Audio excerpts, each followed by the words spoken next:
우리 마태복음 5장의 산상수훈 말씀을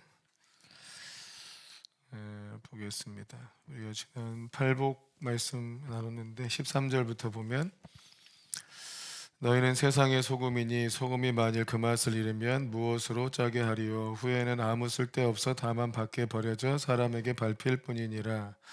너희는 세상의 빛이라. 산 위에 있는 동네가 숨기지 못할 것이요 사람이 등불을 켜서 말 아래 두지 아니하고 등경 위에 두나니 이러므로 집안 모든 사람에게 비치느니라. 이같이 너희 빛이 사람 앞에 비치게 하여 그들로 너희 착한 행실을 보고 하늘에 계신 너희 아버지께 영광을 돌리게 하라. 자, 너희는 세상의 소금이다. 이미 소금이라고 소금이 되라 라고 말씀하신 것이 아니고 이미 소금이라고 말씀하셨죠. 소금은 그 맛을 잃으면 버려진다. 또 세상의 빛이다. 숨어 살 수 없다.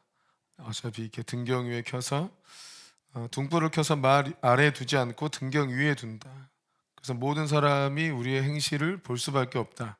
이미 세상의 소금이고 이미 세상의 빛이라는 거죠. 세상의 소금과 빛이 되자가 아니에요. 그리고 되라가 아니고 이미 소금이고 이미 빛이다 하는 거예요. 뭐 어떻게 사는 게 세상의 소금이고 세상의 빛이냐? 그래서 아주 정의롭고 착하게 사는 것이 맞냐? 그게 아니고 위에 있는 팔복의 말씀대로 살라는 겁니다. 예수님께서 팔복의 말씀으로 팔복이라는 이 표현을 통해서 이제 율법을 다 정리하신 거라 그랬죠. 그래서 이 팔복의 말씀, 그러니까 율법은 어떤 사람이 복이 있느냐, 어떤 사람이 하나님께 하나님을 얻은 사람이냐 하는 것을 정리한 거예요. 이 팔복의 말씀대로 살면 사는 자들이 곧 너희 세상의 소금이고 세상의 빛이다 하는 것입니다. 그리스도인들이 이 팔복의 말씀, 하나님의 율법의 말씀에 합당하게 살지 않으면 밖에 버려져서 사람에게 밟힐 뿐이다. 그러니까 스스로 예수님을 믿는다고 착각하고 삶은 유교적으로 살거나 불교적으로 살면 어떻게 된다는 거예요? 사람에게 밟힐 뿐이다. 자기 혼자만 착각하는 거예요. 자기 신앙 좋다고 착각하는 거고, 우리의 삶 자체가 팔복의 삶에 비춰서 정말 내가 심령이 가난해서 그리스도 없이는 살 수 없는 자라고 여기면서 늘 주님을 구하고 그 은혜 안에 거하려고 하느냐, 이거부터 점검을 해야죠. 또 마지막 8번째는 선지자의 복인데, 하나님 말씀대로 살면서 의와 박해를 받느냐, 또 받는 것으로 인해서 기뻐하느냐, 이렇게 살아야 되는데 그렇게 안 살아요. 그렇게 안 살면 밖에 버려져서 사람에게 밟힐 뿐이다. 또 화평하게 하는 자도 실상 자기의 유익만을 구하지 않고 더 많은 사람이 함께 나누는 삶을 살게 하는 거라 했잖아요. 그래서 제사장들이 화목제사 지내는 거를 배경으로 해서 많은 그리스도인 부자들이 많이 베풀고 살면 욕을 먹었겠는가. 한동안 기독교가 많이 욕먹었던 것이 믿는 사람이 더한다, 지들밖에 모른다, 아주 이기적이다, 이런 거거든요.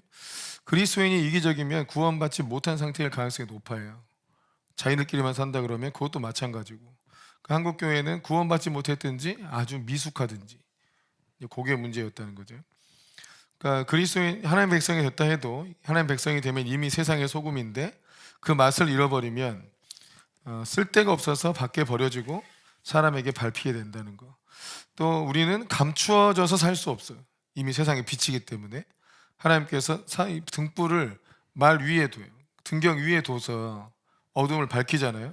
마찬가지라는 거예요. 하나님께서도 우리 하나님 백성들을 세상의 빛으로 사용해서 세상 사람들이 다 보게 만든다는 거예요. 그 삶을. 목적은 너희 착한 행실을 보고 하늘에 계신 너희 아버지께 영광을 돌리게 하기 위함인데, 되려 나쁜 행실을 보고 하나님께 영광을 안 돌리고 믿는 것들이 더한다는 이런 말을 듣게 되는 상황이 될 수 있다는 거죠. 그러니까 우리는 이미 숨어서 살 수 없다, 자연인으로 살 수 없다는 거.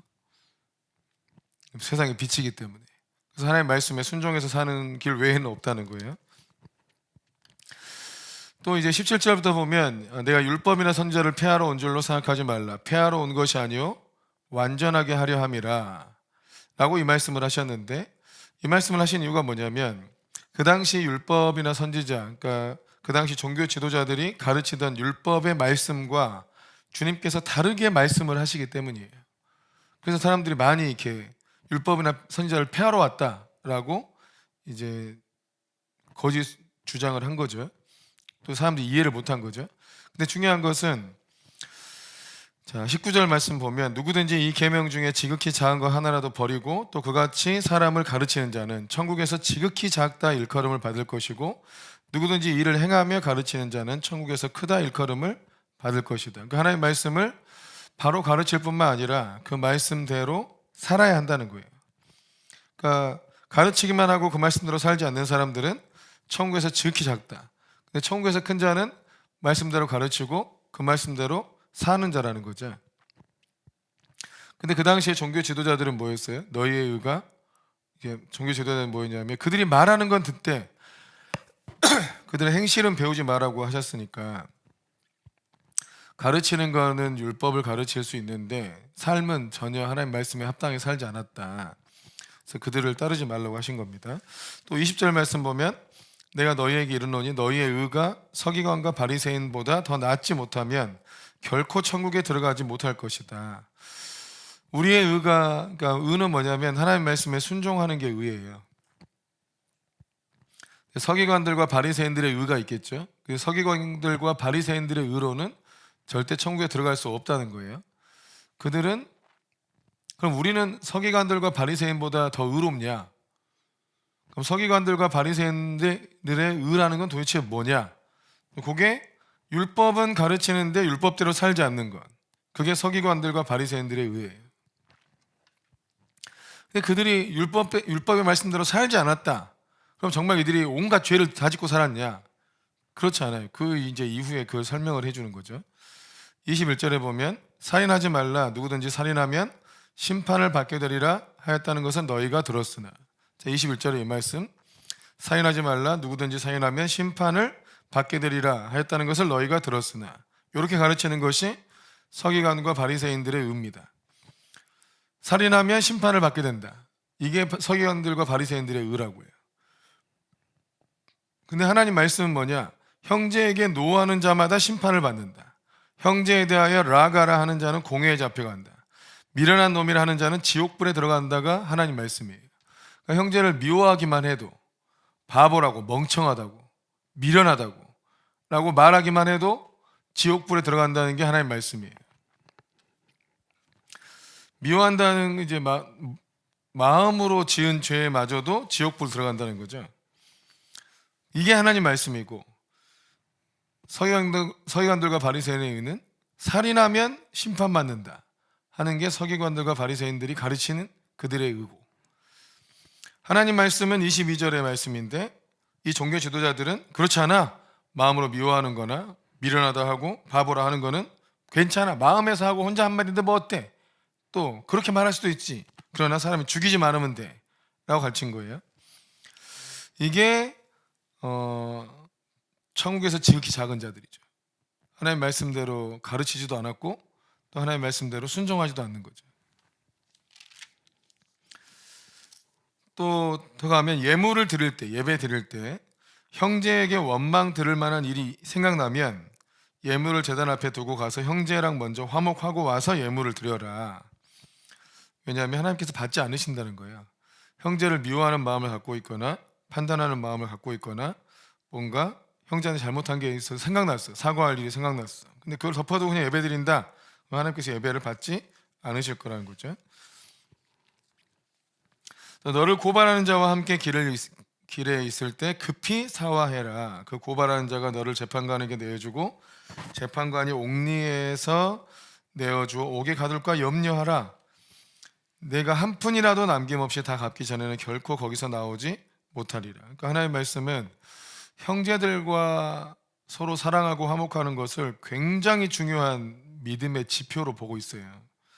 정말 내가 하나님 백성이라면 형제들과 화목하고 서로를 용서하고 서로를 사랑하는 것이 마땅하다. 근데 그렇지 않은 것은 하나님 백성이 아니다 라고까지 얘기하는 거예요. 또 그렇게 하지 않았을 경우는 예배도 받지 않을 것이고 너는 심판을 받게 된다 라고 말씀하는 거죠. 그러니까 우리가 믿는 백성으로 살면서 그리스도인으로 살면서 형제를 사랑하는 것이 굉장히 중요한 신앙의 지표거든요. 자기 신앙을 증명하는 길이기도 하고, 요한일서 말씀에는 내가 형제를 사랑함으로 내가 사망에서 옮겨서 생명으로 들어갔다는 것을 내가 알게 된다는 거예요. 내가 형제를 사랑해야 내가 구원받은 자구나 하는 확증을 얻는다는 거죠. 내가 구원받았다라는 걸 내가 어떻게 아는가? 형제를 사랑하는구나. 내가 보면 그걸 보고 안다는 거예요. 근데 형제를 사랑하는 마음이 없어. 구원받은 거 아니구나 하고 알라는 거예요. 간음하지 말라라고 들었지만 실제로 간음의 행동만 하지 않으면 된다라는 것이 서기관들과 바리새인들의 의입니다. 근데 하나님 말씀은 음욕을 품고 여자를 보면 이미 마음에 간음한 것이다 한 거예요. 그러니까 하나님 말씀이 훨씬 지키기가 어려워요. 마음의 상태까지 다 주님은 지적해. 근데 서기관들과 바리새인들은 그냥 마음은 어쩔 수 없고 행동만 안 하면 된다 이렇게 생각하고 스스로를 의롭다 여기는 것이 서기관들과 바리새인들의 의예요. 맹세하는 것도 마찬가지예요. 맹세하는 것도 헛맹세를 하지 말고 맹세한 걸 주께 지키라 라고 들었지만 이 정도 수준으로 안 된다는 거죠. 원래 하나님 말씀은 뭐냐면 애초에 맹세를 하지 마라. 너희가 할 수 있는 게 뭐가 있냐 이거예요. 뭘 맹세를 하냐. 너희가 할 수 있는 게 아무것도 없는데. 옳다 아니라 이에서 지나는 것은 악이다. 옳습니다. 내가 맹세합니다. 옳습니다. 이게 다 악이라는 거예요.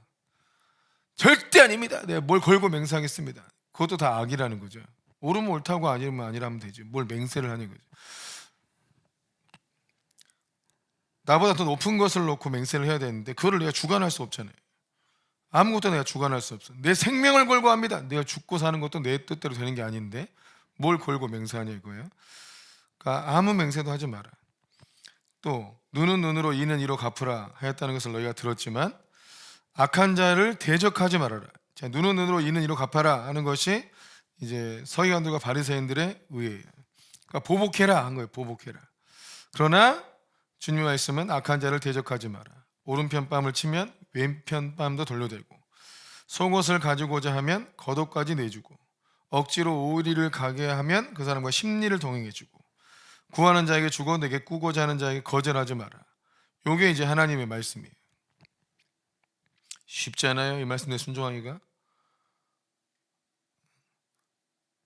근데 이 서기관들과 바리새인들의 의로는 천국 갈 수 없다는 거예요.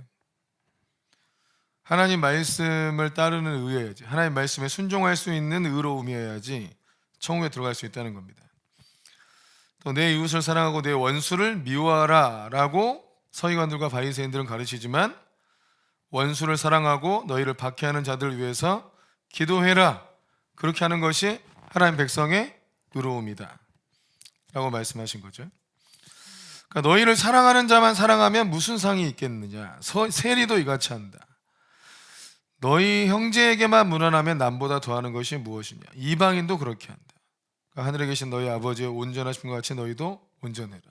그래서 하나님 말씀을 보면 하나님 백성들은 일반 이방인들, 하나님을 모르는 사람들과 사람들이 살아가는 삶의 수준보다 훨씬 더 높은 수준을 요구하세요. 훨씬 높은 수준을. 그러니까 세상 사람과 똑같이 살 거면 너희는 이방인이다 하고 단죄해버려요, 주님은. 그럼 무슨 상이 있겠으며 무슨 천국을 가겠냐고. 그러니까 하나님의 백성들은 믿지 않는 사람보다 훨씬 더 의롭게 살아야 되는데 살기 어렵잖아요. 그렇게 어떻게 살 수 있냐. 하나님 때문에 살 수 있는 거예요. 주님을 믿는 믿음 때문에. 주님을 믿으니까 원수도 사랑하고 박해하는 자를 위해서 기도하죠. 주님을 믿으니까. 내가 하나님께로부터 이미 생명을 얻은 자고 무한한 천국의 은혜를 이미 받은 자라고 믿으니까, 또 하나님께서 원수를 다 갚아줄 거고 하나님께서 마땅히 심판하실 거니까 하나님 말씀에 순종할 수 있는 거예요. 근데 그거를 믿지 않으니까 이 말씀대로 하지 못하는 거예요. 그러니까 이방인들은 어차피 하나님이 하신 말씀과 약속이나 구원이나 상관없으니까 당연히 그렇게 살아. 그러나 믿는 사람들, 하나님 백성들은 하나님을 믿어서 구원받고 영생 얻고 받은 게 너무너무 많잖아요. 아무것도 한 게 없는데 오직 믿음으로. 나는 아무것도 한 게 없고 여전히 죄짓고 여전히 못된 짓하고 사는데 마음이 바르지 않는데도 주님을 사랑하시고 그걸 오직 믿었다는 이유로 하나님 자녀가 되고 천국을 얻고 성령을 받고 모든 걸 다 받았어. 그러니까 이 받은 것을 은혜로 감사하지도 않는 사람들은 이 하나님의 말씀에 순종하지 못하는 거죠. 그러니까 하나님 백성은 하나님께서 베풀어 주신 은혜 때문에 세상에 대하여 이렇게 사는 거다라고 주님이 가르친 거예요. 대신 이 당시에 이제 이 복음서를 예수님의 말씀을 이해하려면 그 당시 유대교나 어떤 종교적 시스템은 이미 구원이 없는 시스템이에요. 그들의 가르침대로 살면 구원받는 사람이 없어요. 그러니까 자기도 맹인인데, 자기도 소경인데 다른 사람도 다 구덩이에 빠뜨리는 사람들이에요. 그래서 주님께서 그 당시에 선포됐던 그 바리새인과 서기관들의 가르침, 그 당시 유대교에서 가르쳤던 가르침들을 다 깨부수고 하나님 말씀의 원뜻을 가르치신 거예요. 근데 이게 지금도 그렇다는 걸 이해해야 돼요.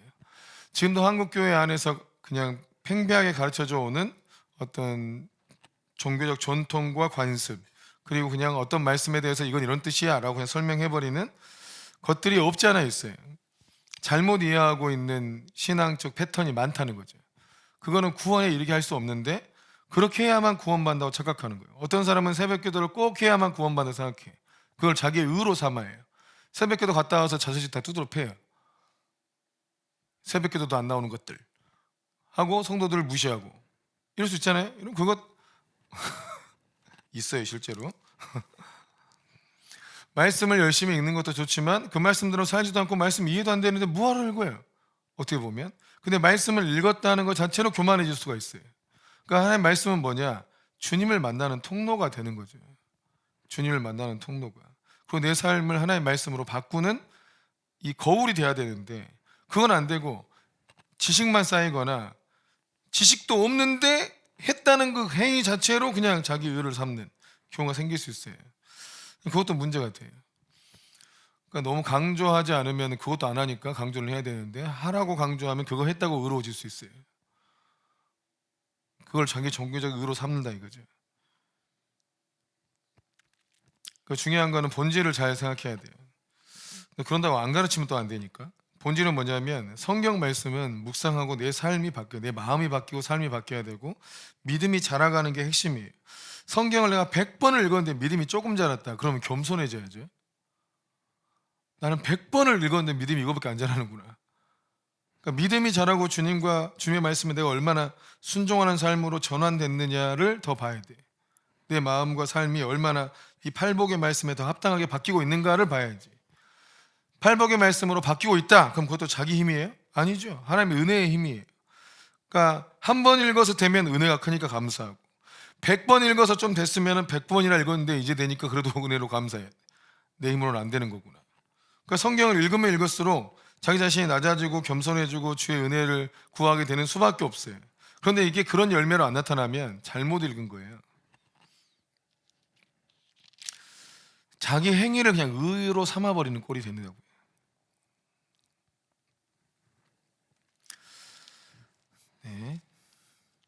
6장에 가면 이제 구제함을 은밀하게 하라라고 말씀하고 있는데 중요한 건 또 하나는 그 당시에 잘못된 종교의 패턴이 뭐냐?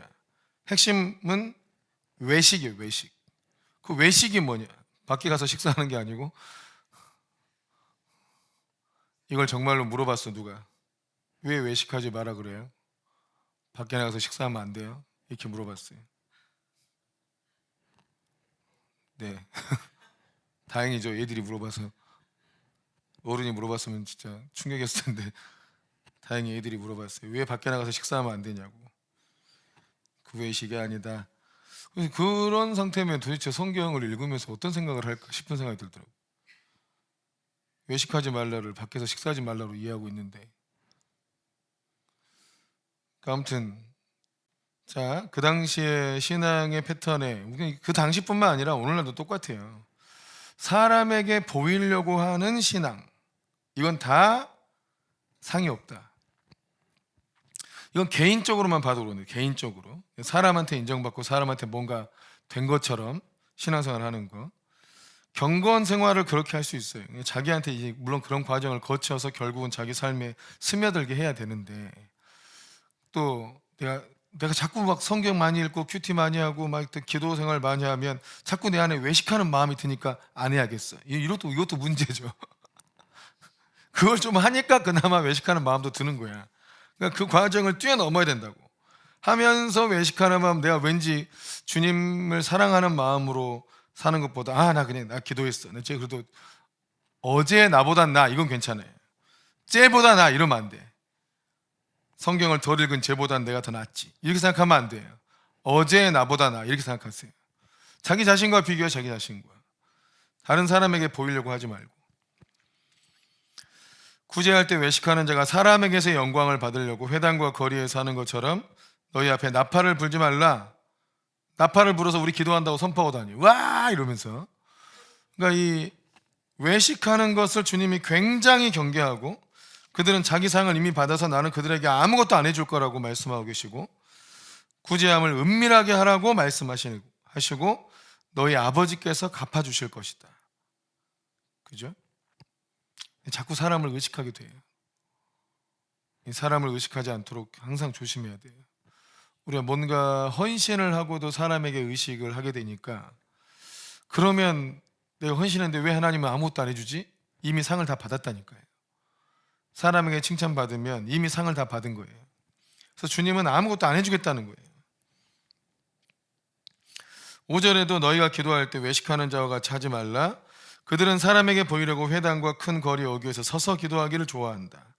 이미 자기 상을 받았다. 그래서 너희는 어떻게 하냐? 골방에 들어가서 은밀한 중에 기도해라. 은밀한 중에. 그러니까 하나님과 기도해라. 하나님 앞에서. 이게 굉장히 중요한 것 같아요. 개인적으로도 그런데 교회도 그래. 교회도 막 물론 전도하기 위해서 뭔가를 하긴 하는데, 구제나 어떤 교회를 유명한 교회 되려고 하잖아요. 유명한 교회 되려고. 이게 하나님께 보이려고 하는 건가, 사람에게 보이려고 하는 건가. 물론 말은 다 영혼을 구원하려고 하는 거고 이렇게 등등 하는데, 또 사람에게 어떤 칭찬 듣는 걸 굉장히 좋아할 수 있잖아요. 누가 좀 이렇게 이름 있는 분이 와가지고 야 교회 멋지다, 교회 사는 일 훌륭하다 등등 이런 말을 듣는 것을 우리가 잘 가고 있다 이렇게 생각하려고 하는 경향이 있잖아요. 사람의 평가에 의식을 하는 거죠. 또 사람들이 와가지고 참 훌륭한 목사님이다, 훌륭한 권사님이다, 훌륭한 집사님이다 이런 말을 들으면 왠지 내가 잘 가고 있는 것 같고, 그런 말 못 들으면 잘못 가고 있는 것 같고, 이 사람에 대해 사람의 평가에 뭔가 자기의 기준을 두고 있다는 거예요. 전부 엉터리라는 거야. 하나님은 아무 상도 주지 않겠다.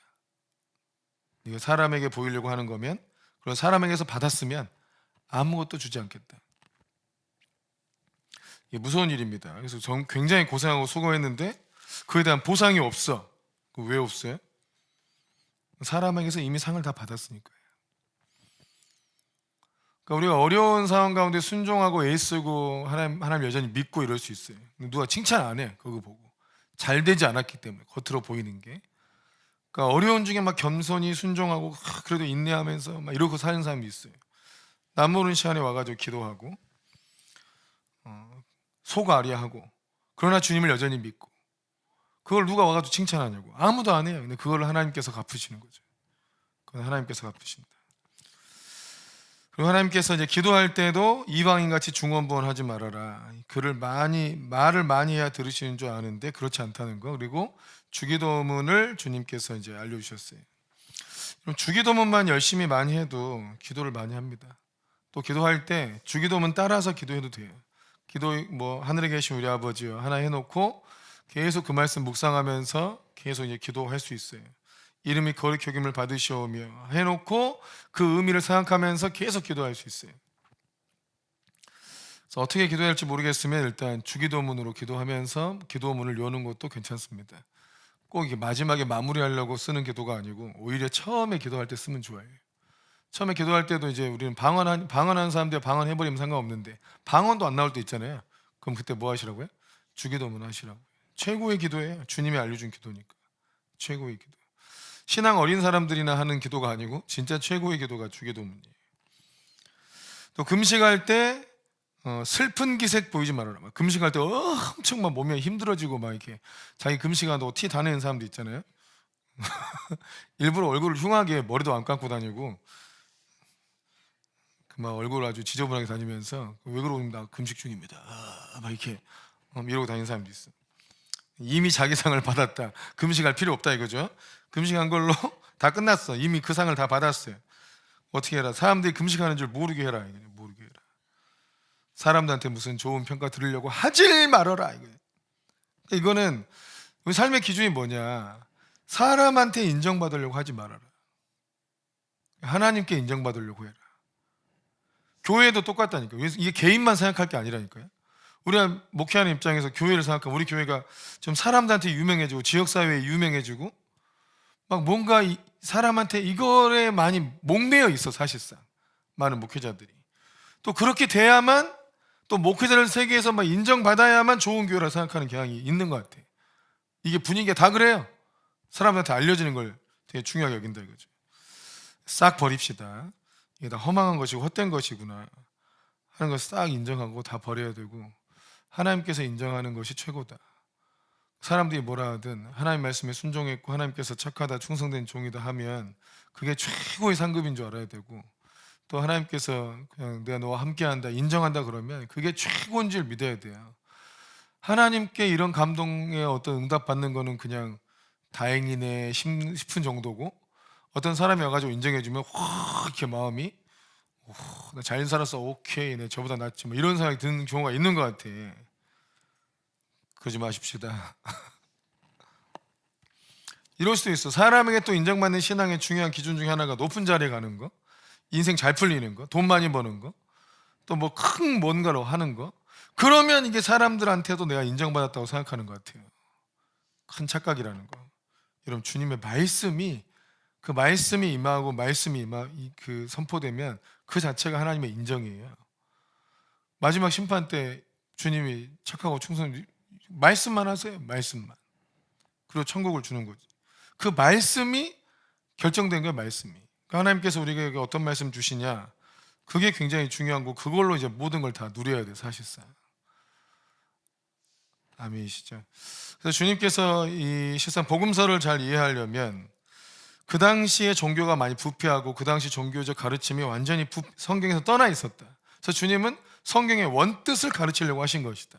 그런데 그 당시에 그 뜻을 이해하지 못하는 자기 종교적 가르침에 묶여있던 사람들은 예수님께서 율법을 폐하러 왔다고 얘기한 거죠. 근데 오히려 주님은 율법을 완성시키러 왔다. 너희가 폐한 것을 내가 완성시킨 것이다. 오늘날도 마찬가지예요. 오늘날도 우리는 하나님의 말씀을 되게 오해하고 있어요. 성경을 오해하고 또 하나님을 오해하고 있단 말이죠. 근데 우리의 사역은 뭐냐? 또 지금도 성령께서 하시는 일은 뭐냐? 그 오해를 푸는 거예요. 원래 하나님의 뜻을 계시해 주는 거라고요. 아멘이시죠. 그래서 종교적 관습과 전통 좋은 것도 있지만 잘못된 건 다 깨야 돼요. 진짜 하나님의 사랑 안에 거하는 법을 배우는 거다. 그게 새 부대. 그게 새 부대. 아멘이십니까? 뭐 새 부대의 의미는 여러 가지 더 있지만 아무튼 그게 새 부대다.